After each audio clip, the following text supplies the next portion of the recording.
And ತುಂಬ ಜನ ಕೇಳ್ತಾ ಇದ್ದಾರೆ ನೀವು ವಿನ್ ಆಗಬೇಕಿತ್ತು ಅಂತ. ನಾನು ಆಲ್ರೆಡಿ ವಿನ್ ಆಗ್ಬಿಟ್ಟಿದ್ದೀನಿ. ನೀವೆಲ್ಲರೂ ಮನಸ್ಸಲ್ಲಿ ಗೆದ್ದಿದ್ದೀನಿ ಅಂದರೆ ನಾನು ಆಲ್ರೆಡಿ ವಿನ್ ಆಗಿದ್ದೀನಿ ಅಂತಾನೆ. ಕಪ್ ಒಬ್ಬರಿಗೆ ಸಿಗಬೇಕು. ಸೊ ಹಾಗಾಗಿ ಕಪ್ಪನ್ನು ಯಾರೇ ಗೆದ್ದಿದ್ರು ಕೂಡ ನನಗೆ ಖುಷಿನೇ ಇದೆ. ನಾನು ಸೋತಿದ್ದೀನಿ ಅಂತ ಖಂಡಿತ ನಂಗೆ ಬೇಜಾರಿಲ್ಲ.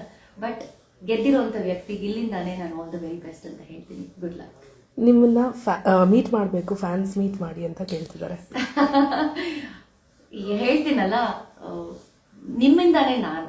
ಸೊ ಹಾಗಾಗಿ ನೀವು ಯಾವಾಗ ಹೇಳ್ತಿರೋ, ಎಲ್ಲಿ ಹೇಳ್ತಿರೋ, ಖಂಡಿತ ನಾನು ನಿಮ್ಮನ್ನು ಭೇಟಿ ಮಾಡ್ತೀನಿ. ಆದಷ್ಟು ಬೇಗ ಎಲ್ಲಾದರೂ ಒಂದು ಜಾಗನ ನಾವೆಲ್ಲರೂ ಆರ್ಗನೈಸ್ ಮಾಡಿ, ನಮ್ಮ ರುಲೆಂಟ್ ಕ್ರಿಯೇಷನ್ ಶ್ರೇಯನ್ ಮಹೇಂದರ್ ಆರ್ಗನೈಸ್ ಮಾಡ್ತಾರೆ.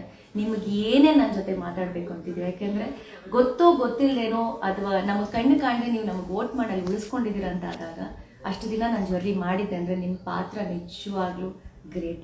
ಹಾಗಾಗಿ ನಿಮ್ಮನ್ನು ಭೇಟಿ ಮಾಡುವಂಥ ಕಾತುರ ಆತುರ ನನಗೂ. ಆ್ಯಂಡ್ ತುಂಬ ಜನ ಕೇಳ್ತಾ ಇದ್ದಾರೆ ನೀವು ವಿನ್ ಆಗಬೇಕಿತ್ತು ಅಂತ.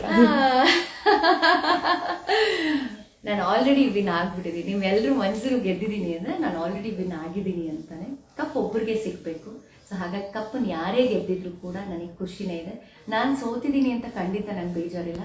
ಬಟ್ ಗೆದ್ದಿರೋಂಥ ವ್ಯಕ್ತಿಗೆ ಇಲ್ಲಿಂದಾನೇ ನಾನು ಆಲ್ ದ ವೆರಿ ಬೆಸ್ಟ್ ಅಂತ ಹೇಳ್ತೀನಿ. Good luck. ನಿಮ್ಮನ್ನ ಮೀಟ್ ಮಾಡಬೇಕು, ಫ್ಯಾನ್ಸ್ ಮೀಟ್ ಮಾಡಿ ಅಂತ ಕೇಳ್ತಿದ್ದಾರೆ. ಹೇಳ್ತೀನಲ್ಲ, ನಿಮ್ಮಿಂದಾನೇ ನಾನು. ಸೊ ಹಾಗಾಗಿ ನೀವು ಯಾವಾಗ ಹೇಳ್ತಿರೋ, ಎಲ್ಲಿ ಹೇಳ್ತಿರೋ, ಖಂಡಿತ ನಾನು ನಿಮ್ಮನ್ನು ಭೇಟಿ ಮಾಡ್ತೀನಿ. ಆದಷ್ಟು ಬೇಗ ಎಲ್ಲಾದರೂ ಒಂದು ಜಾಗನ ನಾವೆಲ್ಲರೂ ಆರ್ಗನೈಸ್ ಮಾಡಿ, ನಮ್ಮ ರುಲೆಂಟ್ ಕ್ರಿಯೇಷನ್ ಶ್ರೇಯನ್ ಮಹೇಂದರ್ ಆರ್ಗನೈಸ್ ಮಾಡ್ತಾರೆ. ನಿಮಗೆ ಏನೇ ನನ್ನ ಜೊತೆ ಮಾತಾಡಬೇಕು ಅಂತಿದ್ದೀವಿ. ಯಾಕೆಂದರೆ ಗೊತ್ತೋ ಗೊತ್ತಿಲ್ಲದೇನೋ ಅಥವಾ ನಮಗೆ ಕಣ್ಣು ಕಾಣದೆ ನೀವು ನಮಗೆ ವೋಟ್ ಮಾಡಲು ಉಳಿಸ್ಕೊಂಡಿದ್ದೀರ ಅಂತ ಆದಾಗ, ಅಷ್ಟು ದಿನ ನಾನು ಜರ್ನಿ ಮಾಡಿದ್ದೆ ಅಂದರೆ ನಿಮ್ಮ ಪಾತ್ರ ನಿಜವಾಗ್ಲೂ ಗ್ರೇಟ್.